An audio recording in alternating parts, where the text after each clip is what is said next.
ایک بہترین دعا اللہ کے رسول صلی اللہ علیہ وسلم نے ذکر فرمائی ہے کہ اگر کوئی بندہ صبح کو اس دعا کو 3 مرتبہ پڑھے گا تو اللہ رب العزت اس دن اس بندے کو بہترین روزی عطا کرے گا اور ساتھ میں اس دن برائیوں سے محفوظ رکھے گا، یعنی اس دن اس انسان کو برائیوں سے محفوظ رکھا جائے گا اس ایک دعا کی برکت سے۔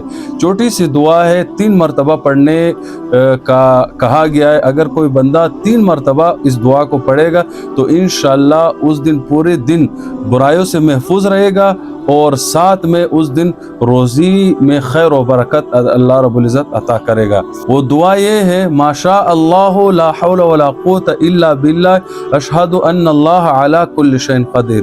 چھوٹی سی دعا ہے، 3 مرتبہ پڑھنے کا اہتمام لازمی کرے تاکہ ہر دن برائیوں سے محفوظ رہے اور ہر دن روزی اللہ رب العزت کی طرف سے میسر ہو جائے، یعنی بہترین اور آسان روزی اللہ رب العزت عطا کرے گا۔ جزاک اللہ۔